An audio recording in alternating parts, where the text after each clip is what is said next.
Now, this is where we're going to start the workshop portion of this module, so it's going to be a bit more interactive from here on out.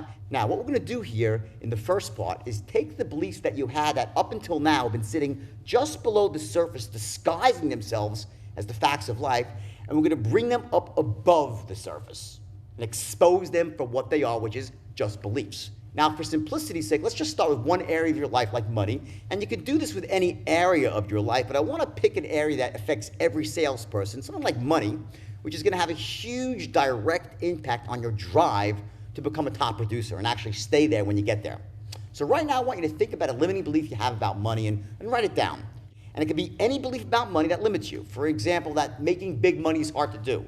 And by the way, it's just as easy to make big money as it is to make small money. That's a fact. There's no difference. But this might be a limiting belief for you about money. Or maybe it's something like, if I make a lot of money, I'll have to neglect my family. Or something like, money is the root of all evil. Or if I go out there and I make money, people will think I'm greedy or they won't like me. Or if I make money, I lose my connection with God. These are all limiting beliefs about money.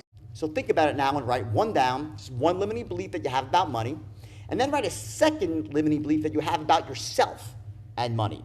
For example, maybe I'm not good with money, or money tends to slip through my fingers. Those are some examples of beliefs that we have that hold us back about ourselves and money. Now, once you've identified those beliefs, and again, please write them down, we're going to start to notice how these beliefs have limited you in the past. What are the negative consequences, essentially, that you have from these beliefs?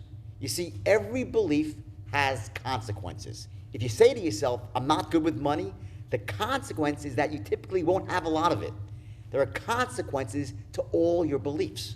So once you've identified your limiting beliefs, I want you to think about and write down the consequences of the two limiting beliefs you came up with. And if you need some time here, you can pause this video and take a few minutes to do this, to search your memory essentially, and write down the consequences of your limiting beliefs. Now, the reason why I'm doing this is there was actually a study in the linguistics department at a major university where they did what's called functional magnetic resonance imaging. And this is a fancy way of saying that they were actually imaging the brain of someone as it was working to see what parts were activated. And what they found when they did this is that when you activate the memory of a belief, it actually sets you up to change the belief more effectively.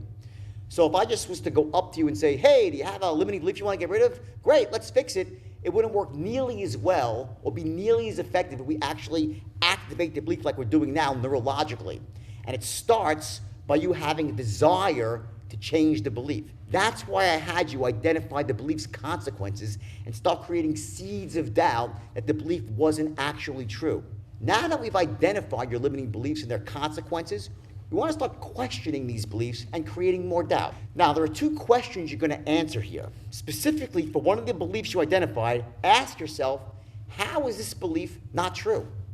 For example, if the belief is the money is the root of all evil, you want to start thinking of examples where this isn't true. Maybe you can think about Bill Gates spending his money helping people in Africa, or Oprah Winfrey building her girls' school.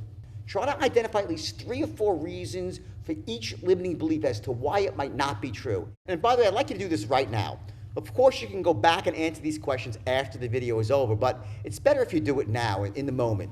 Go ahead and pause the video and take the time to answer each piece as I go through it. You'll get a better result that way. So here you'd be saying, who would I be without this limiting belief? And how would my life be better? And write down all the positive feelings you'd have as a result of them. For example, I'd feel more empowered if I had more money in my life, or I'd feel like jumping out of bed each morning and going to work. I'd feel full of energy. Write those down now. Now, we're almost done with this part now, so here's what I want you to do. And this is very important. I want you to contrast the two things, the consequences of your old limiting belief with how much better your life would be without this limiting belief.